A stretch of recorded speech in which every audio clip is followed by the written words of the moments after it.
네, 안녕하세요. 케부자입니다. 시청하시길 구독하기, 좋아요, 알람 설정, 멤버십까지 부탁을 드리고요. 몇 가지 기사를 보면서 또 제 생각을 같이 얘기하도록 하겠습니다. 자, 프레이저 밸리의 주택 매물이 이제 5년 이래 최고치다. 5년이면 이제 팬데믹 전까지 포함되는 얘기네요. 그죠? 거기서 매물이 이제 굉장히 많이 쏟아져 나왔다. 그래서 주택 매매량은 전년보다 소폭 상승, 매매량이 전년보다 소폭 상승을 했는데, 전달보다는 감소. 그러니까 물량은 최고치인데 지금 매매량이 지금 상승하다 보니까 시장이 어떻습니까? 굉장히 좀 활성화되고 있다는 느낌이죠. 그런 보고서 몇 번째로 나왔었고, 근데 재고가 일단 늘면서 시장이 이제 건전한 균형을 유지하고 있고 가격이 하락으로 구매자들 선택이 늘었다. 물론 이제 보면 주택 가격은 이제 보합세를 보였다 얘기는 하는데 실제로 가격이 좀 하락하다 보니까 구매자들의 선택권이 이제 늘었다 이렇게 말할 수 있고요. 근데 활성 매물 대비 판매 비율이 19%래요. 19%. 근데 이제 활성 비율이 뭐 예를 들어 12%나 20% 사이일 때는 주택 시장이 균형을 보였다고 하는데, 근데 이제 매물이 어떻게 보면 역대급 5년 만에 이제 최고가 나왔고 금리는 계속 높았죠. 얼마 전에 좀 0.25% 내리긴 했지만, 그러면 상식적으로 가격이 좀 더 떨어지고 어떤 매매 비율 또한 어떻게 보면 좀 떨어져야 되는데 매매 비율이 19%, 그러니까 20%가 넘으면 소위 말하는 이제 그 셀러스 마켓이 되는 건데, 아니 가격이 셀러스 마켓이 아니고 가격이 이제 상승할 여력이 많다고 보는 건데 이미 어느 정도에 다가선 상황이긴 합니다. 그래서 제가 볼 때는 지금 저는 이제 어떻게 보면은 가격이 얼마 팔리고 실시간 어떻게 팔리는 그런 자료가 이제 유튜브 방구석에서 하는 유튜버다 보니까 그런 자료가 없잖아요. 근데 저는 체감적으로 그냥 이게 매물들 쭉 보면은 잘 팔리든 안 팔리든 간에 요즘 매매 가격이 좀 이렇게 올려서 내놓는 경향이 좀 느껴지긴 해요. 그래서 그냥 전체적으로 사람들이 지금 당장 팔리진 않더라도 뭐 지금 여름 이후나 아니면 가을 때라도 분명히 어느 정도 올라서 이 가격에 팔리지 않을까? 뭐 그런 기대감으로 내놓는 게 아닌가라는 지금 생각이 들기는 합니다. 그 반면에 가격이 떨어지는 거는 뭐 이런 것도 있는 것 같아요. 그러니까 모기지 대출자 중에 10명 중 6명은 재정적 스트레스. 그러니까 지금 이게 고정으로 모기지를 받았던 사람들이 올해 초부터 올해 말까지 뭐 얼마 전에 자료 보니까 굉장히 많은 사람들이 이제 그 고정으로 뭐 2% 아니면 뭐 1%대 받은 사람도 있죠, 대단하게. 근데 그런 사람들이 이제 5%대로 확 넘어가서 받아야 되다 보니까 그게 힘들어서 소위 말해서 이제 좀 빨리 팔려고 내놓는 물건도 있을 거라고 이제 예측을 했었잖아요, 작년부터. 근데 또 거기에 플러스 모기지 대출자 6명이 10명 6명 60%죠. 재정적으로 스트레스를 받고 있다. 젊은 세대일수록 스트레스에 대한 호소도 많고, 이건 뭐 젊으나 뭐 나이 많으나 뭐 비슷한 스트레스를 받을 것 같습니다. 그러다 보니까 그럼 차라리 내가 지금 팔아야지 생각을 할 수도 있다는 거죠. 여기 보시면은 응답자 중에 77%는 고정금리로 대출을 받았고 이게 43%는 올해 또는 내년에 갱신될 거다. 그렇죠? 이게 예전부터 기사 많이 나왔어요. 이런 사람들이 아마 집값을 상대적으로 좀 뭐 어떻게 보면 좀 빨리 팔려고 좀 싸게 좀 내놓을 수도 있을 거다. 근데 그 사이에 지금 금리 인하가 시작이 되다 보니까 사는 사람들도 이제 기대감이 좀 있는 것 같아요. 지금 0.25 떨어졌으니까 앞으로는 조금 더 떨어질 수 있겠다. 왜냐면 집값이 지금 떨어진 상태니까, 그죠? 그리고 지금 집값이 막 뭐 제가 체감적으로 느끼기에는 집값이 막 올라가고 막 굉장히 큰 변화가 있는 것 같지는 않거든요. 틀릴 수도 있어요, 근데 그러다 보니까 기대감이 나는 지금 세이빙이 시간이 갈수록 조금씩 더 모아지고 있고, 그죠? 만약에 올 뭐 좀 한두 달 뒤에 0.25 더 떨어지면 뭐 0.5%가 떨어지는 거잖아요. 그럼 나는 소위 말하는 대출력이 더 증가를 할 테고, 그럼 내가 원하는 조금 더 좋은 집을 살 수 있지 않을까, 뭐 여러 가지 기대감과 혼조가 되어 있지 않을까라는 생각이 들어요. 제가 이거는 이제 제가 만약에 집을 산다 그러면 좀 그런 생각이 있을 것 같아요. 내가 조금만 더 버텨서 집값이 좀 더 떨어지고, 그리고 이러면 내가 좀 더 좋은 집 사지 않을까? 그러니까 지금은 정말 어떻게 보면은 내년에 뭐 이렇게 그 뭐죠? 분양받아 가지고 들어가시는 분들, 아니면 내후년에 분양받아서 뭐 집을 또 들어가시는 분들, 이미 집은 사놨잖아요, 그죠? 사놨는데 거기다 금리만 떨어져 주면 대출도 좀 더 편하게 들어갈 수 있고, 그 사이에 뭐 세이빙을 더 모아가지고 매달 내는 월 페이먼트를 낮출 수 있으니까 굉장히 좀 좋은 여건이 아닌가. 그러니까 지금부터 집을 한 1년 전쯤에 뭐 분양받은 사람들이 가장 혜택을 보지 않을까라는 생각은 듭니다. 캐나다 평균 임대료가 사상 첫 2,200달러를 돌파했다고 합니다. 이거 여러 번 얘기를 한 거긴 한데, 근데 보니까 높은 임대료가 물론 이제 다 알다시피 이제 밴쿠버, 토론토가 주로 이제 주도를 했는데 이게 지방으로 몰리면서 월세 상승 경향이 있다고 합니다. 그러니까 요즘에 보면은 뭐 소위 말하는 뭐 에드먼턴이나 아니면 이제 뭐 캘거리나 뭐 리자이나나 뭐 사스카툰 이런 데까지 이제 월세가 이제 엄청 증가를 했고 인구들이 중부지방으로 지금 많은 인구가 지금 그게 뭐 인터널 뭐 마이그레이션인가요? 그러니까 내적 인구가 지금 그쪽으로 엄청나게 몰리고 있어요, 그죠? 그러니까 저는 이제 요런 임대료가 한국 같은 경우에는 지금 캐나다도 뭐 예를 들어서 주택을 뭐 얼마나 살 수 있는 실수요자가 몇 명이냐 이런 자료는 제가 이제 제 입장에서는 찾아봐도 또 찾기가 쉽지 않더라고요. 그래서 저는 그냥 이런 임대료 시장이 실질적으로 이제 실수요자들을 나타내는 바로 바로미터다라고 생각을 하고 늘 보고 있긴 있어요. 왜냐하면 임대하는 사람들이 물론 그 중에서는 그냥 뭐 평생 임대하겠다 이런 사람도 있기는 있겠죠. 근데 저도 임대를 이제 꽤 오랫동안 했었었는데 임대하는 사람들의 어떤 소망은 굉장히 뭐 월세 올라가는 것도 짜증스럽고 그죠?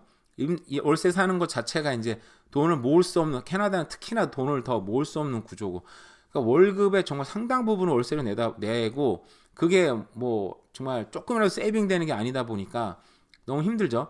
그래서 월세 사는 사람들이 대부분의 꿈은 어쨌든 내 집을 장만을 하든지 아니면 아주 저렴한 뭐 영구 임대로 들어갈 수 있다든지 뭐 그런 걸 원할 텐데 뭐 대부분의 이민자들 특히 뭐 방송을 본 한국 사람들은 대부분 집을 원하는 걸 아마 원하지 않을까 생각이 들어요. 그래서 이런 게 저는 이제 실수요라고 보는 거죠. 왜냐하면 월세 싸다고 해서 우리가 월세 2개 하진 않죠. 이거 월세 되게 싸네. 그리고 내가 그러면 집이 하나밖에 필요 없지만 하나 더 해야지. 2개 하진 않잖아요. 물론 그렇게 해서 뭐 에어비앤비 사업이나 아니면 또 서브 리스를 줘가지고 돈을 버는 사람도 있긴 해. 그냥 그 굉장히 드문 사람들이고 그러다 보니까 월세는 정말 굉장히 실수요의 어떤 그 실수요의 그런 경향을 보여준다 생각이 들어서 임대료가 여전히 유지된다는 건 수요는 밴쿠버나 토론토나 이런 쪽 대도시들의 특히 수요들은 굉장히 많다. 그리고 이민자들이 굉장히 많이 늘어난 상태다 보니까 이들도 결국은 집을 사는 수요로 이루어지지 않을까라는 생각이 듭니다. 물론 제가 늘 하는 얘기긴 하죠. 거기에다가 밴쿠버의 BC주 주택 공급률은 목표치에 크게 미치지 못하고 있다. 이거 주목해야 돼. 미치지 못하는 건 다 알고 있어요. 근데 크게 미치지 못하고 있다. 자, 지난 6개월간 1607채를 착공을 했는데 올해 목표는 몇 채냐? 자, 보시면은 목표가 5202채예요. 그러니까 이게 지금 절반도 안 되고 거의 3분의 1 정도밖에 못 하는 거잖아요, 지금. 이게 어떻게 보면은 되게 당연하게 생각이 듭니다. 왜냐하면 이 정부에서는 저때 계획을 만들고 그걸 할 수 있는 그 소위 말하는 디벨로퍼를 찾아야 되는데 그 사이에 시간도 걸리죠. 그 사이에 물가도 많이 오르고 공급 그 인건비도 많이 오르고 그죠? 비용 자체가 엄청나게 증가를 해요. 근데 이 사람들 같은 경우에 정부 물건이다 보니까 제가 알기로는 제 상식적으로 얘기하는 거예요, 그냥. 수주를 받잖아요. 수주 받은 비용에서 이제 한 1, 2년 지난 다음에 이제 공사를 시작하려고 보면 이제 수지 타산에 맞지 않는 거죠. 그 사이에 또 그 금리는 엄청나게 올랐고 그죠. 그러니까 정부에서 이거는 뭐 어떻게 보면 좀 팍팍 도와줘야 되는 부분인데 쉽지는 않아요, 그죠. 여기 나왔네 여기. 건설 비용 증가, 노동력 부족, 높은 금리. 상식적으로 얘기하는 거나 실제는 똑같은 거잖아요, 그죠.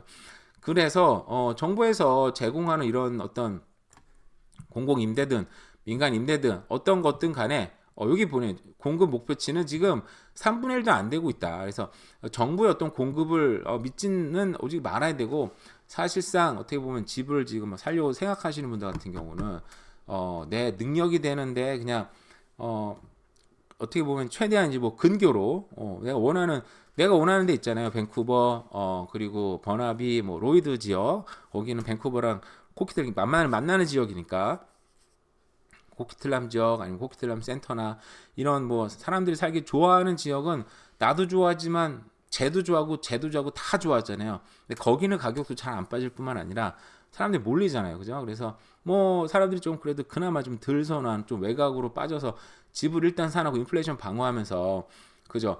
그리고 계획을 세우는 거죠. 뭐 예를 들어 5년 계획 세웠다. 그러면 5년 동안 또 세이빙을 모으고 그 사이에 또 집은 모기지를 내면서 원금을 갚습니다. 그죠? 그리고 제가 볼 때는 5년 뒤에는 분명히 집값 올라 있을 거예요. 그죠? 인플레이션을 방어하면서 세이빙을 모으고 또 집값 원금을 갚음으로써 집의 이코티가 올라가는 거죠. 그럼 내 자산이 좀 생각한 것보다 렌트 사는 것보다 훨씬 더 많이 형성이 되는 거예요. 그럼 그때도 집을 팔아서 내가 좋아하는 뭐 로이드 지역이나 아니면 코키틀람이나 뭐 버나비 지역 뭐 아니면 밴쿠버 다운타운 근교까지 진출할 수 있는 것도 하나의 방법인 거죠. 그래서 이게 우리가 단계적으로 준비하는 것도 나쁘진 않다.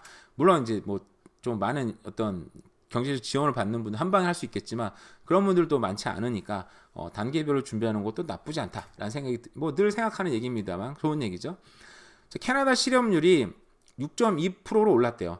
그래서 금리 인하 지금 경기가 좋다고 하지만 이게 몇 번 우리 다 알고 있다시피 경기가 좋은 게 아니죠 지금. 그죠? 인구를 뭐 거의 지난 3년 동안 거의 300만 명 가까이 들어들이면서 그들이 갖고 온 돈들과 그죠? 그들이 갖고 온 어떤 그 영향력에 의해서 지금 경기가 좀 안 떨어진 것 뿐이라는 거죠. 그러다 보니까 실제 우리가 체감적으로 느끼는 경기는 사실상 좋지 않은 부분이 많아서 그래서 실업률도 오르고 있고 그래서 토론토 실업률은 지금 아까 캐나다 전국 6.2%인데 요런 게 밴쿠버 지역보다는 또 거기가 높아요. 여기 안 나오네. 토론토 지역이 7.9%에 좀 더 높죠. 체감적으로 좀 더 어려울 텐데 근데 캘거리 같은데 이게 중부 지방이 8.1%더 높죠. 윈저는 8.5%네 세상에. 그러니까 여기 보면은 이렇게 중부 지역이 오히려 경기가 뭐 좋다 사람들이 몰린다 하지만 한번 좀 흔들리면 확 흔들리는 경향이 있어요. 그래서 중부 지역 갔다가 좀 손해 보고 오시는 분들 거기서 좀 여러 가지 좀 안 좋은 경험 하신 분들도 많이 있죠. 물론 거기서 또 젊은 날에 취업해서 이민하고 또 돈을 좀 모아서 뭐 밴쿠버나 토론토 지역으로 오신 분들도 많이 있지만 거기에 대해서 이제 좀 안 좋은 경험이 있다 보니까 부정적으로 얘기하는 분들도 좀 많다는 거 그런 사실이 또 있기는 있습니다. 그래서 집값이 너무 비싸서 미국으로 떠난대요. 근데 이거는 물론 뭐 부동산 너무 비싸서 하는 것도 있지만 실업률도 증가하고 있고 이민자들이 많이 오다 보니까 자연스럽게 대도시에서 중소도시로 또 뭐 캐나다에서 미국이 아무래도 이제 집값이 싸는 지역이 또 많이 있잖아요. 요즘에 텍사스가 많이 뜨는데 요즘 많이 올랐겠죠. 예전에 막 제가 아시는 분도 그때 IT 했던 사람이라 텍사스 쪽에 집을 사면 그 당시에 캘거리가 작은 싱글 하우스가 35만 불이었어요. 35만 불. 3점 그러니까 4억이 안 되는 돈으로 꽤 괜찮은 타운홈을 살 수 있는 돈이었는데 근데 그 당시에 그 돈으로 미국에 가면 그러니까 캐나다 미국 환전되니까 이제 3억이 안 되는 돈으로 텍사스 쪽 조금 외곽에 가면 사람이 많이 이제 주거 지역에 가면 일반 굉장히 괜찮은 하우스와 그리고 마당도 꽤 넓고 수영장까지 있는 집을 살 수 있더라고요. 그래서 그분은 굉장히 고민하다 결국은 이제 가지는 않았는데 미국이 상대적으로 이제 시외곽 물론 이제 뭐 LA나 뭐 샌프란 비싼 데 많이 빼고 이제 싼 지역도 있다 보니까 미국으로 좀 가는 것도 있는 것 같아요. 부동산과 생활과 주요 원인이라고 써 있죠. 그죠? 캐나다인의 절반 사람이 이민자를 줄여야 된다고 얘기한다고요. 뭐 이게 지금 얘네들 이민이 부정적인 영향이다. 같은 저도 이민자 출신으로 이런 얘기하기는 좀 그렇긴 한데 이민자 때문에 굉장히 불편해지고 힘들어진 부분이 현실적으로 많이 있죠. 뭐 의사 뭐 만난다든지 아니면 주거 문제라든지 아니면 특히 렌트 문제 같은 거 여러 가지 문제가 있을 것 같습니다. 그래서 이런 부정적 여론도 올라가는데 근데 이제 장기적으로 봤을 때는 저번에 제가 한번 얘기했지만 뭐 굉장히 좋은 뭐 우연인지 뭐 이걸 연구까지 다 했는지 모르겠지만 장기적으로 봤을 때는 그래도 좋은 선택이 아닌가라는 생각이 들긴 들어요. 뭐 힘든 부분도 있긴 하지만 마지막 뉴스입니다. 자, BC주 긱워커, 긱이에요, 긱워커. 저는 처음에 킥워커라고 들어서 걸어다니는 사람 얘기하는구나 했더니 그게 아니고 긱워커라고 해서 이제 소위 말하는 이제 딜리버리들의 처우를 계산한다고 합니다.